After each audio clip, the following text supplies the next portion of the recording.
बिस्मिल्लाहिर्रहमानिर्रहीम।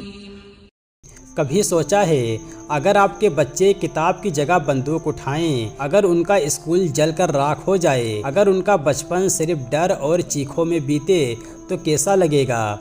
ये किसी और की कहानी नहीं, ये फ़िलिस्तीन के बच्चों की हकीकत है जहां बचपन मलबे में दबा है। फ़िलिस्तीन का हर बच्चा हमें कुछ कहना चाहता है।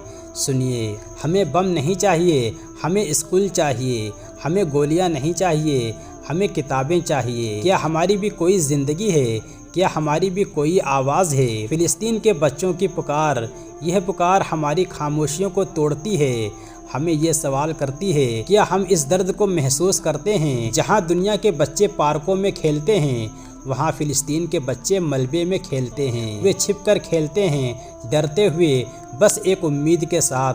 उनके पास खिलौने नहीं हैं, सिर्फ टूटे हुए घर और जलती हुई दीवारें हैं। उनके चेहरे पर डर नहीं, बल्कि एक उम्मीद है, उम्मीद कि एक दिन ये बर्बादी ख़त्म होगी और वे फिर से नन्हे मुन्ने खिलौने के साथ खेल सकेंगे। क्या हम उनके साथ खड़े होंगे? क्या हम उनके दर्द को महसूस करेंगे?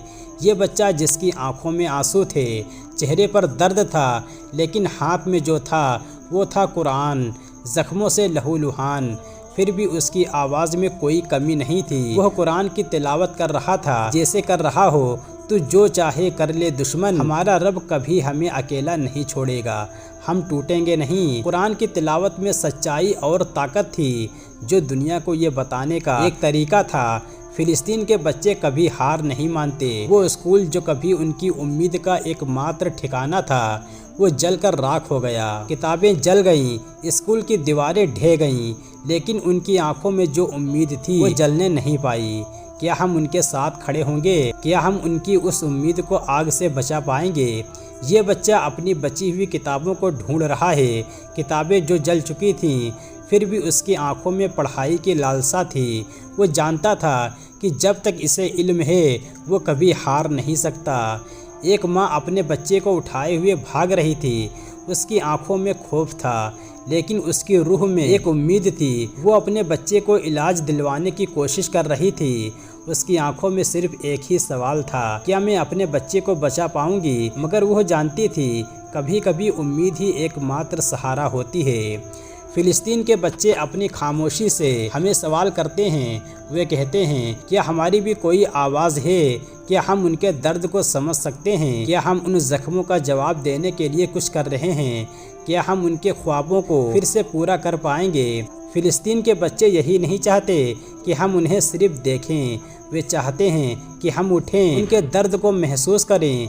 ये सिर्फ उनका हक नहीं, ये हमारी भी जिम्मेदारी है। हमें उनकी आवाज़ को दुनिया तक पहुंचाना है। जब बाकी दुनिया के बच्चे मीठे सपनों में खोए होते हैं, फ़िलिस्तीन के बच्चे गोलियों की आवाज़ में जागते हैं।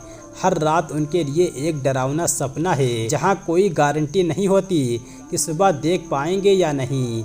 बच्चा आंखें खोलकर छत को देखता है, जैसे कुछ सोच रहा हो। फिर माँ उसके पास आकर उसे सीने से लगाती है। वो पूछता है, अम्मी क्या मैं कल भी आपके पास रहूँगा?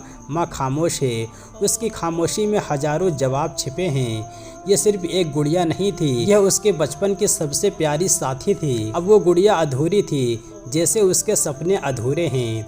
लड़की अपने भाई से कहती है, भैया क्या मेरी गुड़िया फिर से ठीक हो सकती है? भाई मुस्कुराने की कोशिश करता है, लेकिन उसकी आंखें उसे धोखा दे जाती हैं। कभी कभी मुस्कान भी रो पड़ती है, जब दर्द बहुत गहरा हो। भूख सबसे बड़ी जंग है जिससे ये बच्चे हर दिन लड़ते हैं। वो बच्चा अपनी बहन से कहता है, कुछ नहीं मिला, लेकिन कल फिर कोशिश करूँगा। इस बच्चे ने कभी स्कूल का दरवाज़ा नहीं देखा, लेकिन ज़िंदगी ने उसे हर दर्द का सबक सिखा दिया है। वो बच्चा जनाजे को देखता है, फिर धीरे धीरे अपनी आंखें बंद करता है। वो कहता है, ये मेरे अब्बू थे, अब वो कभी वापस नहीं आएंगे। उसकी माँ उसे गले से लगाती है और आंसू बहाती है, लेकिन बच्चा बस आसमान की ओर देखता है, जैसे किसी से कोई सवाल पूछ रहा हो। ये जनाजा सिर्फ एक इंसान का नहीं था, ये एक पूरी पीढ़ी के टूटते ख्वाबों का जनाजा था। ये घर अब नहीं है, ये पेड़ जल गया और सूरज वो तो अब दिखता ही नहीं है। वो बच्चा अपने हाथ से मिटा देता है सब कुछ और नीचे बैठकर रोने लगता है। बचपन तब मर जाता है जब मासूमियत खुद अपनी तस्वीर मिटा देती है। वे बच्चे झुके हुए हैं सजदे में, जैसे कह रहे हों, या रब तू हमें अकेला ना छोड़ना। उनके चेहरे पर जख्म हैं, लेकिन उनकी इबादत में सुकून है। सजदे से सिर उठाते हुए एक बच्चा कहता है, मैंने अल्लाह से मांगा है कि हमें फिर से स्कूल मिले। जब उम्मीद इबादत बन जाए तो फिर कोई ताकत उसे तोड़ नहीं सकती। उन बच्चों ने सुना था कि अगर वो कैमरे के सामने आएंगे तो शायद कोई मदद आ जाएगी, लेकिन वो कैमरा चला गया, वो पत्रकार चला गया, मगर बच्चों की आंखें वही की वही रह गईं, खाली और इंतज़ार में। क्या इंसानियत सिर्फ एक कैमरे की रिकॉर्डिंग तक सीमित हो गई है? वो कहता है, मैं अल्लाह को चिट्ठी लिख रहा हूँ। उस चिट्ठी में लिखा था, या अल्लाह मुझे किताबें दे दो, मेरी बहन को गुड़िया दे दो और अब्बू को वापस भेज दो। माँ चिट्ठी को देखती है और रो पड़ती है। कभी कभी बच्चे ऐसी बातें लिख जाते हैं जो दुनिया के सबसे बड़े शायर भी नहीं कह पाते। वो बच्चा झंडे को उठाता है, उसे अपने सीने से लगाता है। वो चुपचाप कहता है, ये सिर्फ कपड़ा नहीं है, ये मेरी पहचान है। उसकी आंखों में आंसू हैं, लेकिन होंठों पर एक इरादा है। एक बच्चा पूछता है, क्या हमारे लिए कोई आवाज़ नहीं उठेगी? क्या इन झंडों के नीचे सिर्फ चुप्पी रहती है? क्या हम इतने तन्हा हो चुके हैं? वो जानते हैं शायद आज नहीं, पर एक दिन वो घर ज़रूर बनेगा।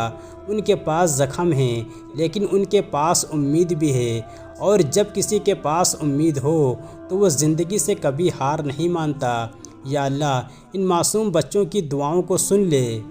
जो दुनिया इन्हें भूल गई है, तू उन्हें याद रख, हमें ताकत दे, हम खड़े हो सकें उनके लिए, उनकी मासूमियत के लिए, उनकी उम्मीद के लिए।